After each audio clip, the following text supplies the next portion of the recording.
இன்னைக்கு வீடியோல வீக்கெண்ட்ல காய்கறி இல்லாத சமயத்துல என்ன குழம்பு செய்யலாம்னு யோசிக்கும் போது டக்குன்னு இந்த குழம்பு ரெசிபி நமக்கு யூஸ்ஃபுல்லா இருக்கும். ஒயிட் ரைஸ், இட்லி, தோசை, பூரி, சப்பாத்திக்கெல்லாம் ரொம்பவே சூப்பரா இருக்கும். வாங்க வீடியோக்குள்ள போகலாம். அதுக்கு முன்னால நம்ம சேனலை இது வரைக்கும் சப்ஸ்கிரைப் பண்ணலன்னா சப்ஸ்கிரைப் பண்ணிக்கோங்க. கூடவே வர பெல் சிம்பிளையும் கிளிக் பண்ணி ஆளுங்கிற ஆப்ஷனை ப்ரெஸ் பண்ணி வச்சுக்கோங்க. ஃபேஸ்புக், இன்ஸ்டாகிராமையும் நம்ம பேஜை ஃபாலோ பண்ணிக்கோங்க. வாங்க வீடியோக்குள்ள போகலாம். அவ்வளோதாங்க, நம்மளுடைய கிராமத்து பருப்பு கூட்டு குழம்பு ரெடி ஆயிடுச்சு. இது வேற ஒரு பாத்திரத்தில் மாற்றி நம்ம சர்வ் பண்ணிக்கலாம். வணக்கம், என் பேர் Jayapal Raju. Welcome to Mettur multi craft channel. First இந்த ரெசிபி பண்ணுறதுக்கு நான் 1 டம்ளர் அளவுக்கு துவரம்பருப்பு எடுத்திருக்கேன். இது அரை மணி நேரம் ஊற வச்சுருக்கேன். நீங்கள் டைம் இருந்தால் 1 மணி நேரம் கூட ஊற வச்சுக்கலாம். இது நல்லா தண்ணியை வடிச்சிட்டு மிக்சி ஜாரில் சேர்த்துக்கலாம். இதை ரொம்ப ஃபைனாக அரைக்காமல் கொஞ்சம் நம்ம பருப்பருன்னு இருக்கிற மாதிரி அரைச்சி எடுத்துகிட்டு வந்துடலாம்.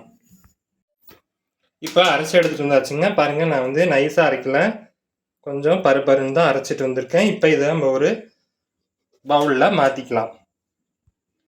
இப்போ அதே மிக்சி ஜார்லேயே நான் 10-15 சின்ன வெங்காயம் எடுத்து வச்சுருக்கேன். 10-15 வெள்ளைப்பூண்டும் எடுத்து வச்சுருக்கேன். அதை சேர்த்துக்கலாம்.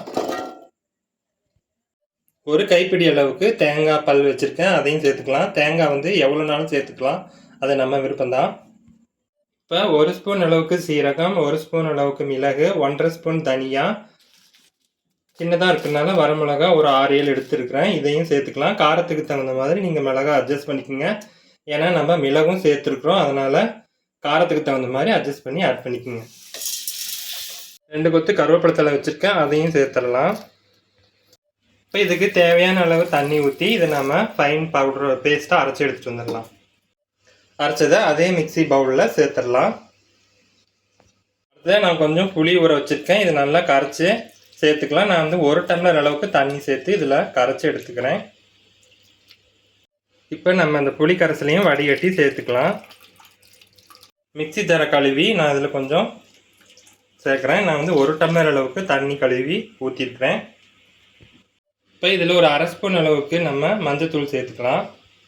இப்போ இதை நல்லா ஒருக்கா கலந்து விட்டுடலாம். மொத்தமாக நான் இதுக்கு 5 டம்ளர் அளவுக்கு தண்ணி சேர்க்க போகிறேன். நீங்கள் சப்பாத்தி பூரிக்கெல்லாம் செய்கிற மாதிரி இருந்தால் நீங்கள் இன்னும் கூட ஒரு 1/2 டம்ளர் அளவுக்கு தண்ணி கம்மி பண்ணிக்கோங்க. நான் மறுபடியும் 1 டம்ளர் அளவுக்கு தண்ணி சேர்த்துருக்குறேன். மொத்தமாக நான் 6 டம்ளர் அளவுக்கு தண்ணி சேர்த்துருக்குறேன். இது பார்த்திங்கன்னா குழம்பு கொதிச்சு வர நல்லா கெட்டியாகும். அதனால் தண்ணி கொஞ்சம் தாராளமாகவே சேர்த்துக்கலாம். இப்போ அதில் கடாய் சூடுபடுத்தியிருக்கிறேன். இதில் எண்ணெய் சேர்த்துக்கலாம். 2 ஸ்பூன் அளவுக்கு எண்ணெய் சேர்த்துருக்கேன். இப்போ எண்ணெய் சூடாயிடுச்சு. 1/2 ஸ்பூன் கடுகு, 1/2 ஸ்பூன் ஜீரகம் சேர்த்துக்கலாம். வெங்காயம், வெள்ளைப்பூண்டு சேர்த்துக்கலாம். வெங்காயம் கொஞ்சம் தாராளமாகவே சேர்த்துக்குங்க, குழம்பு ரொம்ப நல்லாயிருக்கும். வெங்காயம் ஓரளவுக்கு நல்லாவே வதங்கி வந்துடுச்சு. நம்ம இதில் 2 மிளகா சேர்த்துக்கலாம். 2 கொத்து கருவேப்பிலை தலையும் சேர்த்து இது நல்லா ஒருக்கா கலந்து விட்டுடலாம். கொஞ்சமாக பெருங்காயத்தூள் சேர்த்துக்கலாம். இப்போ எல்லாமே நல்லா வதங்கி வந்துடுச்சு. நம்ம ஏற்கனவே கலந்து வச்ச மசாலா கலவையும் உள்ளே சேர்த்துடலாம். இந்த குழம்பு பார்த்திங்கன்னா சாப்பிட்றதுக்கு அவ்வளோ டேஸ்ட்டாக இருக்கும். இது அரைக்கும் போதும் சரி, தாளிக்கும் போதும் சரி, செம்ம சூப்பரான வாசம் வரும். இப்போ இது நம்ம மீடியம் ஃப்ளேம்லேயே வச்சு இதை நல்லா கலந்து கொடுக்கலாம். இப்போ இதுக்கு தேவையான அளவு உப்பு சேர்த்துக்கலாம். சேர்த்துட்டு ஒருக்கா இதை நல்லா கலந்து விட்டுடலாம். இப்போ தேவையான அளவுக்கு நம்ம உப்பு சேர்த்துட்டு நல்லா கலந்து விட்டுட்ருக்கோம். பாருங்கள், இப்போவே குழம்பு எப்படி கெட்டிப்பட்டு வருதுன்னு.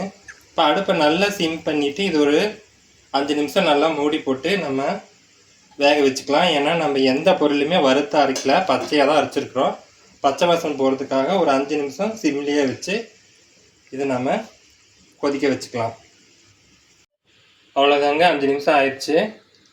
மூடி ஓப்பன் பண்ணி பார்க்கலாம். பாருங்கள், குழம்போட பாருங்கள் எவ்வளோ கெட்டியாகி நல்லா சூப்பராக வந்திருக்கு பார்த்தீங்களா. அதுக்கு தான் சொன்னேங்க, தாராளமாக தண்ணி சேர்த்துக்கணும். இப்போ நாங்கள் சப்பாத்திக்குங்கிறதுனால நாங்கள் இந்த அளவுக்கு சேர்த்துருக்கேன். நீங்கள் சாப்பாட்டுக்குன்னா இன்னும் கூட நீங்கள் தண்ணி சேர்த்துக்கலாம்.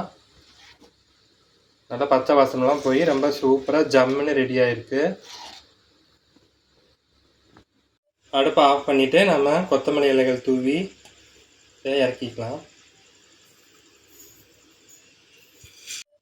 காய்கறி இல்லாத சமயத்தில் கண்டிப்பாக இந்த குழம்ப ட்ரை பண்ணி பாருங்க, ரொம்பவே சூப்பராக இருக்கும்.